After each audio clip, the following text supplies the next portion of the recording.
دوران کودکی او داستان خودش را دارد که بعدها این داستانها با او توانایی در آواز خواندن داد. خیلی کوچک بود که مادرش فوت کرد. پدر را که هرگز ندید، او دم در خانه خواهر نشست. خواهرش در لوگر زندگی می کرد.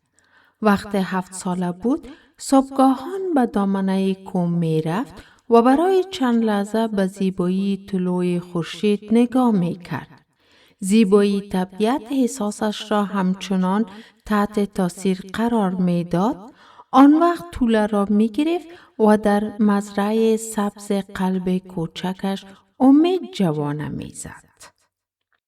سپس آرام آرام به محافل شیرخوانی بهایی جان را یافت و اشعار بهایی جان چنان در دلش چنگ می زد که تارهای قلب حساس و تشنه به عشق او را لمس می کرد. بنابراین خیلی زود شایعه صدای خوب او در لوگر پخش شد. خیلی ها می خواستند صدای او را بشنوند. از این رو هنگامی که به دوران جوانی رسید، اهالی روستا او را تشویق کردند تا صدای زیبایش را در امواج رادیویی پخش کند. او در آن زمان به رادیو آمد و پشت میکروفون ایستاد. خبر شنیدن صدای مومن جان داده شد و مومن جان چندین آهنگ پشت سر هم خواند. شنوندگان کف زدند و او را بلتون نامیدند، زیرا او در اولین آهنگ خود خوانده بود: ده عاشقان و پزرگی لگی داغونه توکشه بلتونه. خب یادش نیست از چی زمان به رادیو آمد، اما در همان روزهای اول که تلویزیون با افغانستان آمد در تلویزیون خوانده است.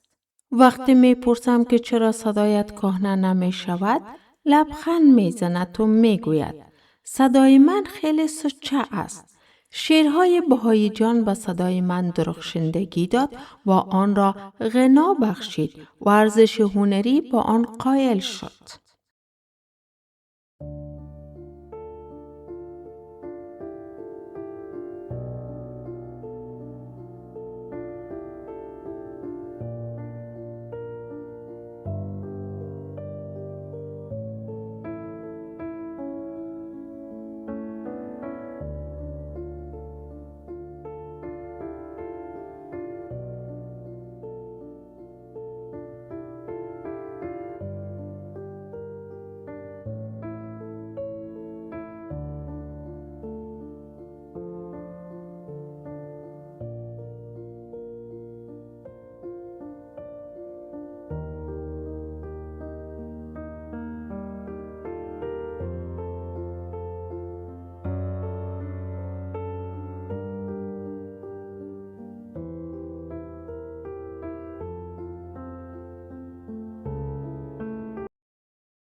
سوال: خب بلتون صاحب، تا اکنون چی امتیازات از رادیو و تلویزیون دریافت کرده اید؟ جواب: اول از همه این امتیاز را دریافت کردم که عاشقان هنر نام بلتون را به من دادند. این برایم امتیاز بزرگ است. دیگر این که در افغان موزیک جایی که سابق رادیو در آنجا بود به من محل اقامت داده شد. 4 بار پیاپی آوازخوان سال شدم و 5 مدال گرفتم.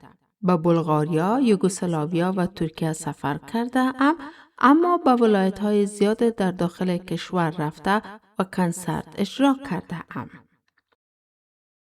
سوال: بلتون صاحب، در آن زمان چقدر حق الزحمه دریافت می کردید؟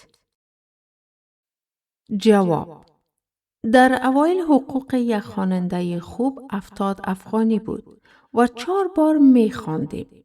اما فقط به من این همه پول زیاد داده می شد. بعداً معاش من به 450 افغانی و سپس به 1050 روپیه رسید. سوال: بلتون صاحب، اجازه بدهید از شما بپرسم چند فرزند دارید و چی شغل دارند؟ جواب: 7 فرزند دارم. 4 پسرم مشغول خدمت سربازی و دیگران در مکتب هستند. سوال: آیا فرزندان شما صدای خوب مانند شما دارند؟ جواب: یک پسرم صدای خوب مثل من دارد، اما خیلی خجالتی است. او در موجودیت من نمیخواند، اما وقتی از خانه بیرون می روم در غیاب من شروع به خواندن می کند. صدایش خیلی شبیه من است، اما اینکه او در رادیو خواهد خواند یا نه من نمی توانم چیزی بگویم. سوال: بیلتون صاحب، در مورد استاد دوری چی می خواهید بگویید؟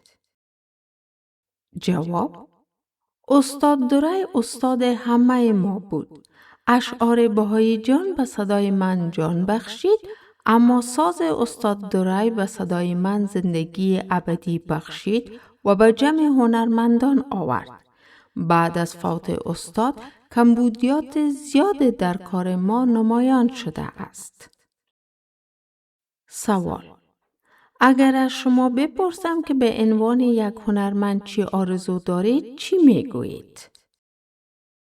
جواب: این را خواهم گفت که بهترین و یگانه آرزویم این است که تا آخر عمر به عنوان یک خواننده یاد شوم.